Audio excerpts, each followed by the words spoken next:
Typical Tech. Typical Tech. It's a touchdown, Red Raiders. Fantastic. Lubbock and leave it. And they hail from Lubbock, Texas. That's pure Texas Tech. Hello and welcome to another edition of Typical Tech. I'm Robert Giovanetti, your host. Thank you so much for joining us on Memorial Day week. Hope everyone had a safe Memorial Day. Again, as we tick by on things that we're missing out on, this is another interesting week. Typically Memorial Day, we would have had selection show for NCAA baseball in the NCAA baseball tournament, and looking forward to hosting this weekend at Rip Griffin Park. But we're all living in this strange new world, and we move on. But we've got a great show for you today on Typical Tech, as we do all the time. We're going to be happy to be joined by Associate Head Coach of Texas Tech Men's Basketball, Mark Adams. See what Coach Adams has got going on. And then a little bit later, we're going to have the Big 12 Male Athlete of the Year nominee from Texas Tech, Sandy Scott, all the way from over in Scotland. Sandy back home in Scotland, but we're going to be looking forward to talking to him. And none of this would happen without Jayford Pros, a proud partner of Texas Tech Athletics when it comes to roofing, construction, and plumbing. Don't settle for anything but the best. Contact Jayford Pros, the best solution for your home or business. Mentioned we have Mark Adams on today, so we thought this would be a good opportunity to have a Mark Adams and Texas Tech basketball trivia question.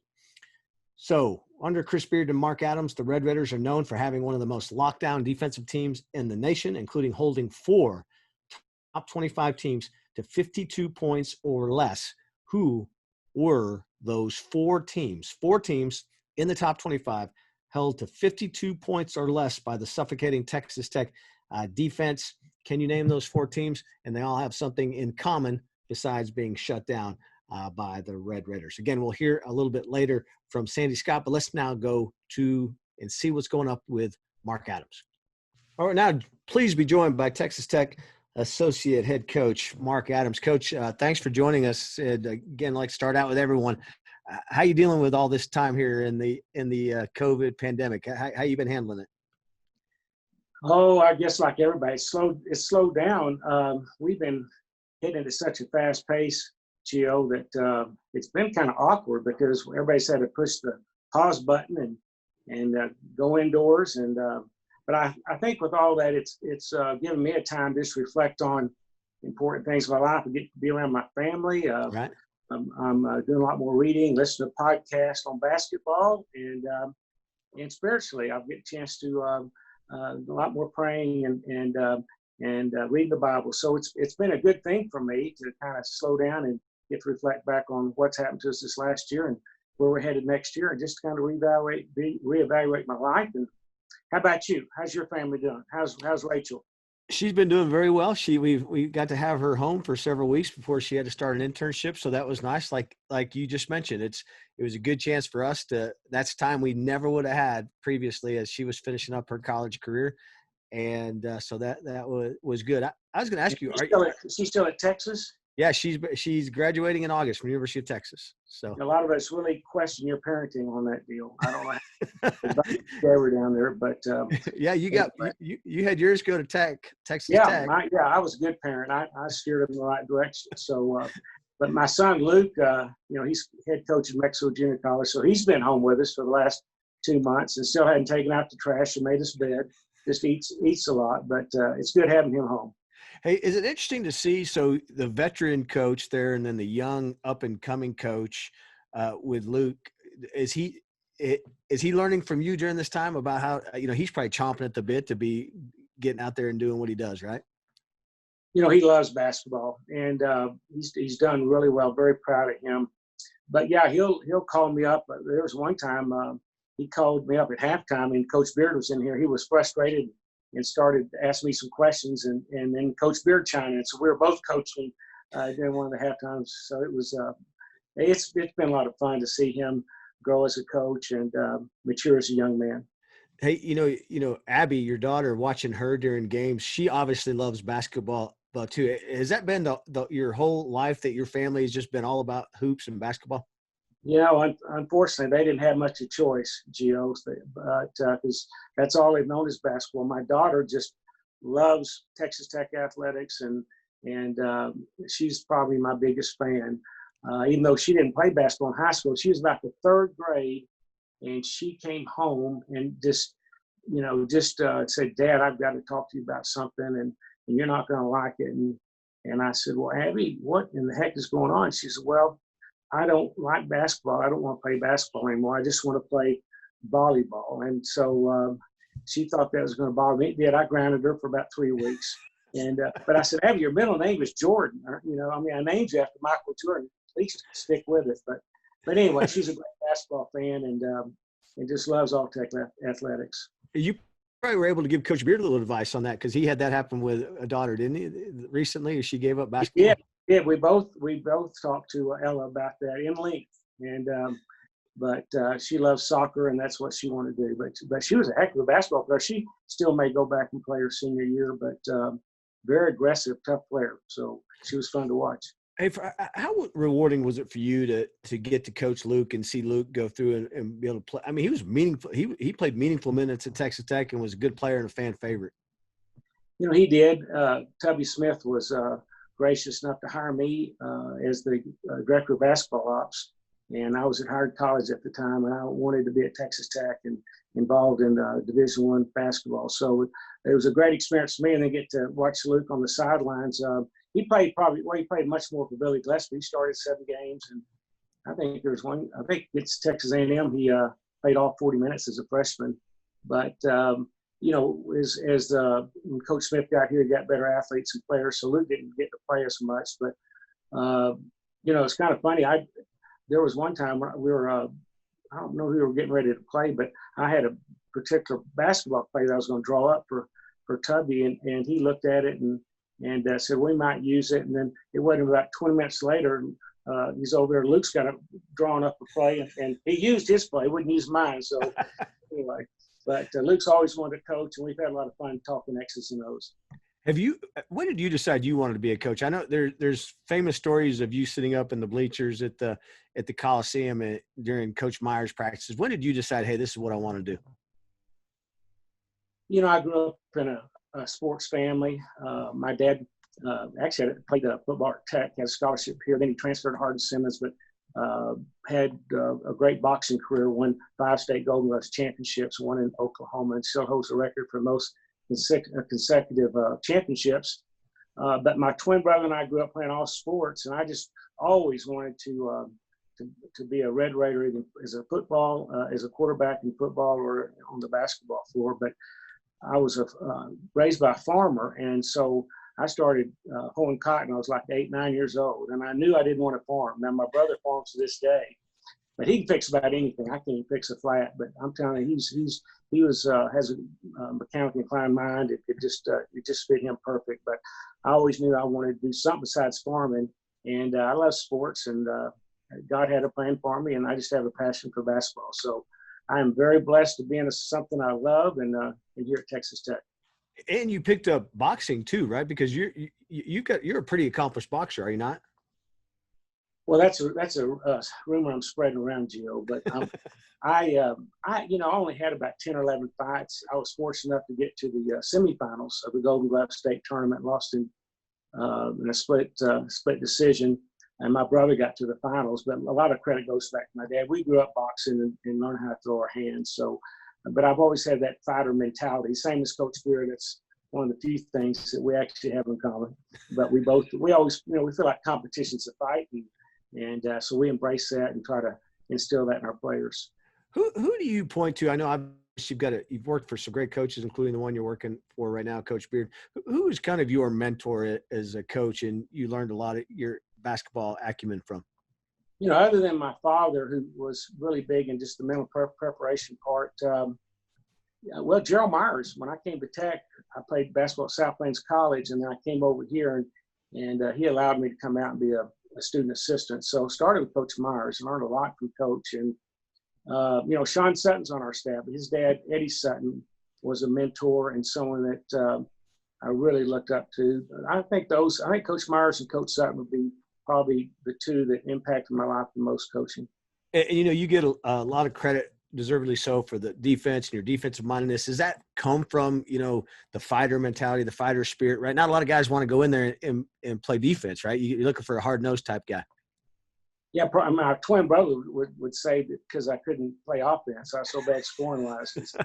He was a shooter and always wanted the ball. He's kind of a ball hog. But I've always enjoyed defense. I coached for a guy named Leon Pope at Brownfield High School, and I was a kind of a defensive specialist. So I just kind of embraced that. You know, defense is something you can control. You may not control if the ball goes in, but bringing toughness and energy every practice, I think that's the truest form of unselfish teamwork. And so this worked out well for us. Every team I've had, we've always been labeled as a good defensive team. When you look at a player, like when you're scouting a player for the first time, looking at video or going to see somebody play, what's the first thing you look for when you're recruiting and looking at if you think a guy fits in with what you guys are doing? You know, ironically, I don't ever look at the defensive side of it because I always feel like we can teach that, even though now the NBA is looking at it as a skill set is just playing defense. But I'm always trying to find something that a player does really well. It could be a great 3-point shooter, passer, ball handler. Those are things. And then if he's team captain, you know, that means a lot to me. I watch his demeanor on the floor, how he gets on with his teammates, do they like him? And then his competitive nature is a big part of it. It's really tough to teach a kid to be competitive. So those are a few of the things. Does he love to win? Does he hate to lose? Does he show leadership? And is he coachable? You know, you've had an extensive coaching career, but sometime during that you became owner, general manager of the Lubbock Cotton Kings, a professional hockey team that played at the Coliseum. What did you learn from that experience? Then you also own one up in Kansas too, didn't you? Also own one in a different state? Yeah, we did. When I left Texas Pan American, both our children were hearing impaired, so I want to get back closer to our family. My wife's from Amarillo, and of course my family's right here close to Lubbock. So that was the thought, just to get back here so we can have family support. Then I went to a hockey game and was just impressed with how much the entertainment value to it. So then from there, I talked to the mayor at Amarillo, and a couple of us tried to buy the team, and a guy from Canada came in and bought it, and I talked him into hiring me as general manager, and he was dumb enough to do that. I didn't know a thing about hockey, but it taught me a lot about the business side, about how to sell the sizzling off the steak, how to get the fans involved, and that's another thing Coach Beard and I have in common. So we've always believed in making a fun, exciting experience for the fans. And then I bought the rights here in Lubbock, and so when the Coliseum, when the Texas Tech moved over here to the United Supermarket arena, we took that over and totally redid it, and it was one of the most successful franchises for about 6 or 7 years in Delaware hockey. And then we did move to Kansas City and sold it after about 3 years. I still remember sitting in the stands, taking a group and throwing a puck on the court. I mean, on the floor, on the ice during a break, and like whoever got the closest to a certain deal won something. I've tried to get that here. We probably made, I don't know, $4,000 or $5,000 every game. You buy it. You call it chuckle puck. You buy this little rubber puck, and then if you could get it in the center, which is like going to Vegas and trying to win, it's just impossible to get one in. But if you did, you won some money. But we always wanted to have fan participation. That was one of the fun events that we did too. Is that something? What's that? No, I never even got close. I think I hit a guy in the back of the head one time. That was the plan. We didn't want anybody to win it. We wanted to keep all the money. Because once you even hit the ice with it, then it's hard to control it. It was fun though. But are those things you take too, like as you built your career? I mean, you can use your leadership skills in almost any situation like that, right? Like you said, you weren't necessarily a hockey guy before that. Has it made you more of a hockey guy now? Really not as much so. I love how exciting it's a great sport in person, and TV doesn't give it justice. And I still enjoy going to a game or two, but mainly just because how fast it is. But I'm not a person that just watches it much on TV. But just the opportunity to manage, about 70 employees and counting the players was a great experience for me, and able to I learned a lot about leadership during that.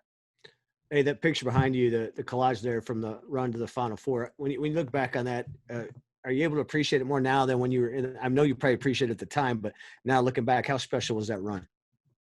What we appreciate is what great players we had, not just on the floor, but just the character. And that team was so unselfish. We talk a lot about culture. It's one of Coach Beard's one of the best things he does is to assemble a team and get them to buy into the team is bigger than the individual.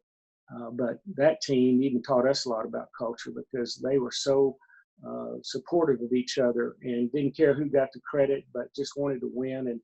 And yeah, it was a great time. I miss those guys. And then looking back, I really miss them more because I valued each one of those guys brought something to the table that was invaluable that we needed. And so never forget that team. And we use it all the time, just in talking to our guys and motivating them. And then also talking to other coaches about how special this team was. And you like that, you kind of mentioned that challenge of, and this year you basically started over with a brand new team, and it seemed like you guys were coming together right here at the end before we got the news in March that the season was over. But is that a rewarding thing also to like just basically starting from scratch again with a new team this year?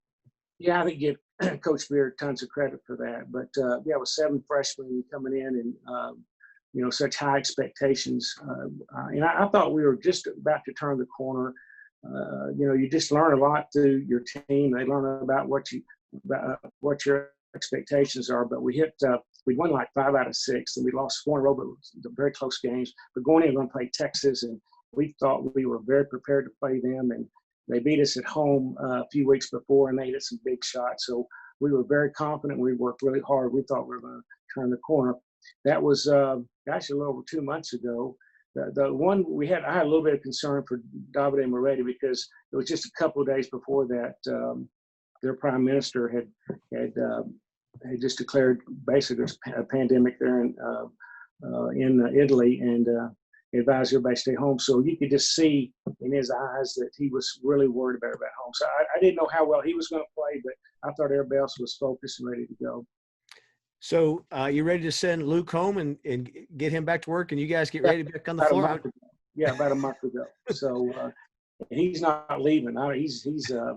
He's bunkered down. I tell you what, he's got it made. He gets all the food he wants. He doesn't have to do any work. He may not go back. He may quit and just stay home and collect unemployment or something. But he actually is recruiting. He works very hard and he's already signed some good players. So he's excited about his team this next year. Yeah, I know. It's not like it's been snow days, right? You guys have been working and Zoom meetings and recruiting and all those things. In a way, is it almost more challenging doing it this way than in person and everything else?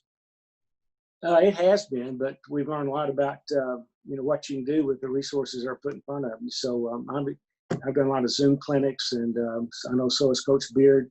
We've had to do a lot of recruiting over just through the internet, and so it's been a change, but we miss our guys. I'm ready to get back to so we can actually look at them in person and talk to them, and that's what basketball's about, building those relationships. So that's a little bit awkward too, that we have to talk to them on the phone, and it'll be good. I think most of our guys are coming back in a couple of weeks, so it'll be great to get them back here and get them on campus. Coach Beard's been a tremendous hype man for you. You're probably one of the most well-known people in town because Coach Beard always talking about you and sending people your way. He talks bad about me. That's what he does. Can you go to the grocery store or anything without people bothering you? I mean, asking you for tickets, whatever. You're the guy now. I have to wear a cap, and I can't grow a beard. I would have done that. But he keeps me humble. Let's put it that way. Well, we're looking forward to everyone getting back, Coach. Appreciate all you do for Texas Tech. Thanks for taking some time with us today. Okay. Thank you, Jill. Appreciate it. That's Coach Mark Adams. Thanks for back more on Typical Tech. J. Ferg Roofing Pros. Knowing that your communities have turned to J. Ferg Roofing Pros to roof your schools, churches, and hospitals, you'll find comfort at home living under a J. Ferg roof. If you want a quality roof from a local company who will be here after the storm chasers are gone, call J. Ferg Roofing Pros today. Don't just get a roof. Choose a J. Ferg roof. The best solution for your business or your home. J. Ferg Roofing Pros. Okay, we talk a lot about baseball and basketball and all the things that happened that canceled their seasons. One sport we don't talk a lot about, but finished the season ranked number 3 in the country was Texas Tech men's golf. And we're now joined all the way from Scotland, our first ever international guest or from out of the country guest. We've had some international guests before. Out of the country, Sandy Scott from Scotland. Sandy, how's it going today? Yeah, I'm good, thanks. Yeah, thanks for having me. Hey, so talk about that group, third in the country. Just how devastating was that to pull the plug when it was, because you guys were certainly poised to maybe make some noise. Yeah, I mean, it was tough. Especially being my last year, we'd been building such a great culture and team for the last, really it was the last 4 years for me, but this year especially was a special group. So yeah, it was difficult and very sudden. You're over there in Scotland, in Nairns, Scotland. We all know what it's like here in the States. What's it been like over there during all of this Corona crisis? Yeah, I mean, I think it's different all over the place, but for us here in Scotland, we've been on lockdown for maybe 8 weeks or so. So we're starting to come out of that gradually, beginning hopefully next week. We've not been able to play any golf for the last 8 weeks or so. So you've got to keep busy, I guess, in the house, do some cleaning. When you say lockdown for you, are you able to go out and hit any golf balls? How are you been able to handle all that? Well, I've got a net in my garden that I can hit balls into, but we're not allowed to go to the course as of yet. Hopefully next week things should start to turn around. And what's that behind you? It looks like you got somebody stalking you, but what is that right behind you? What are you the back of my chair. I don't know. It looked like a mask or. Yeah, it's a nice chair. Yeah. Hey, so coming from Scotland, you've got kind of a unique story coming over to Texas Tech. What was it that attracted you, Texas Tech, Lubbock, Texas, all the way from over there? I remember seeing Coach Sands first in Finland, of all countries. I think I was playing in, I think it was a European Junior Championship, team championship. And the conversation started there. I eventually came over to the States later, either that year or the year after, to visit 3 or 4 schools, and Texas Tech was overall the best decision for me. Was it? Did you come visit? Was it all done remotely? How did the recruiting go? Yeah, well, contact started there in Finland. I'd also been in contact with a few other college coaches, but just went through the process of picking my top 3 or 4 schools that I wanted to go and visit the campus. So I was able to do that. I came to Texas Tech in October time, the year before I would start, and it was great. I mean, the culture and the coaches I thought were just brilliant, and just the whole school and facilities and everything. I mean, there's so much to consider, but Texas Tech was all around my favorite. We're recording this on a Friday, but you are scheduled to graduate, right? Tomorrow, are you going to graduate? I think so. Yeah, that's the plan. So what'd you do? I mean, I know you want to play professionally, and you've got a bright professional career. What lies beyond golf? What do you plan on using your college education for after golf? My sights have been set on professional golf for such a long time. It's tough to think about something other than my dream professional career. But having the degree that I've got will definitely provide some opportunities for me in the future. But what that is, I'm not 100% sure of. But it's been great achieving that. Hey, Scotland is the home of golf, right? That's where golf was born. Have you played St. Andrews? What are some courses you played? What are some of the great courses you've played? Yeah, I've played St. Andrews. I love St. Andrews. It's such a special place. I remember the first time I played there, I actually didn't like it, but as I matured, I got to learn a little bit about the history and how it was designed and all these kind of things. It's just such a cool place, one of my favorite places. I've played the likes of Carnoustie and Muirfield and all these great courses. So it's very special to have the courses we do in Scotland. What didn't you like about St. Andrews at first? All we ever hear about is how great it is. What was it about that Sandy Scott said, I don't like this place? It's just very different because it's one of the oldest courses in the world, so the design is very unique.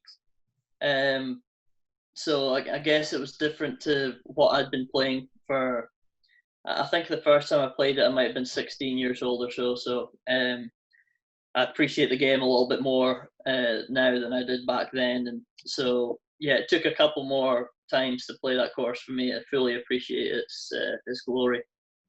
When did you first start? When did you first pick up a golf club? Who put that first golf club in your hand? Oh, I've been playing for a long time. I think my dad probably did when I was about 2 or 3.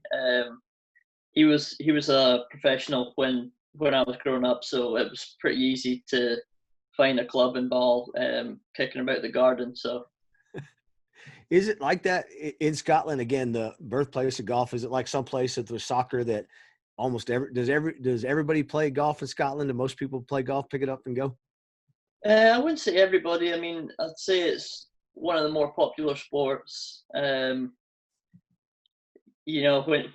I'm from, and in Nairn, we've got 2 golf courses, and it's a fairly small town, so it's heavily populated with golfers.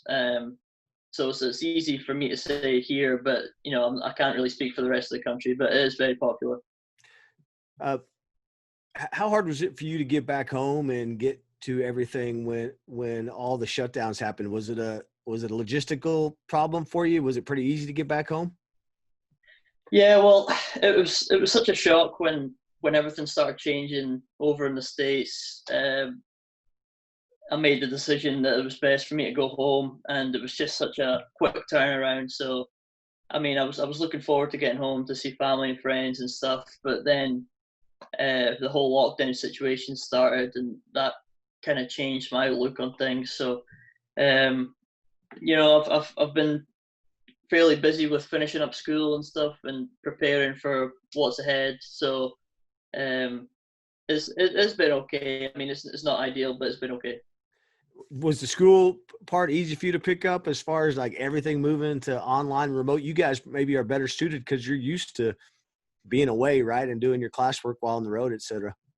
Yes, no, I mean, that side of things, yeah, we're used to kind of catching up and stuff. So my classes I had and professors did a great job in transitioning to online schoolwork and stuff. So no, I think it was handled very well.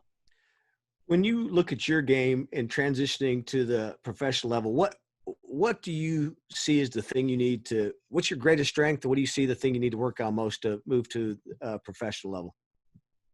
I think the area I've made most improvement over my college career is my mental game, and I see that developing over the next few years, even more so to become more ready for the professional game. I think that's where the secret lies, and I look forward to sort of improving that over time. I love the Ryder Cup. It's one of my favorite events. And then you got to play in the Walker Cup, which is for amateurs, and you're the high point scorer during that. Is it as intense? Is there an intense rivalry there like you see in the Ryder Cup between the two teams? Yes, I mean it was such a great event. The competitiveness is definitely there. I think it's such a prestigious event, and that's the one. That's basically the pinnacle of a Great Britain and Ireland amateur golfer. So to be able to be a part of that was just phenomenal. Does being a collegiate golfer, I mean, golf is such an individual sport, but and for those days at the Walker Cup, your team, you're playing collegiate golf, so it's still individual. You don't do it's not the same format, but did it kind of prepare you for that of like playing for your teammates and working with teammates? Yes, definitely. I think that having a couple of years, or even more so, 3 years in Texas Tech's team environment definitely helped.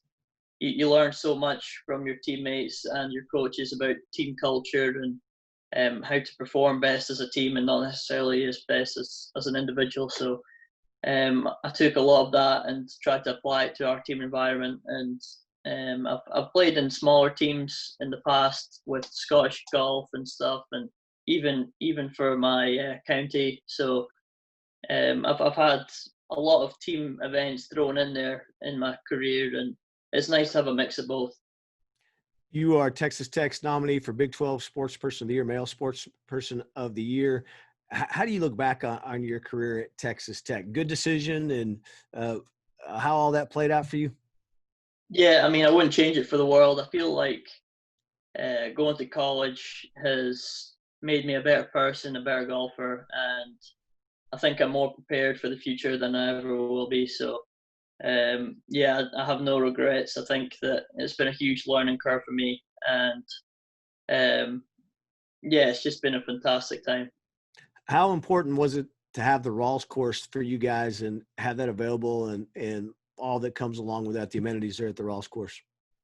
Yeah, it's fantastic. I mean, with it being so close, and the facilities that we have for the team are just incredible. You really you can't ask for much more. I mean, we've got everything you need just right there. You hear stories about other places having to drive 30, 40 minutes to get to their course and stuff. I mean, it's just so convenient for us. So yeah, we really have no excuses to get better there. You met Coach Sands a long time ago. How's your relationship with him? What's the best thing about Coach Sands? Coach Sands, yeah, he's great. I think that he's been just pivotal in my development. I'd say the best thing about Coach Sands is that he cares for the team, he cares for you as an individual, and he wants what's best for you. So he's been able to be there for me and many times of need, and yeah, I thank him for it. What do you got planned the rest of the day? What's your day and weekend look like? Looking ahead. Well, it's meant to be a little bit windy, but I'll have to suck it up and get outside and do some exercise. But yeah, I'll probably go on the bike for a little bit, and I might hit some balls in the garden a little bit. So that's the plan. All right. Well, congratulations on graduation. Looking forward to that, and we'll certainly be following anxiously to see what happens in your career down the road. Awesome. Thank you very much. All right. Thanks, Sandy. Appreciate it. So thanks again to Mark Adams and Sandy Scott. Check out all of our podcasts on the Texas Tech Athletics podcast channel. We've got the Red Raider retro matchups going on right now. This week we have the 2011 teams upset over Oklahoma State. And also don't miss Scarlet and Black with Hacks. Always great to hear from Jeff Haxton, the voice of Red Raider basketball and the Red Raider baseball. And he always has great former athletes there on his shows as well. Want to get to the trivia question. We asked you this earlier, and we heard from Mark Adams earlier in the episode. 4 teams held to 52 points or less by Texas Tech during the Beard-Adams regime. Who were those 4 teams? All ranked in the top 25 at the time. Northwestern, Nebraska, Michigan, and Michigan State was the answer.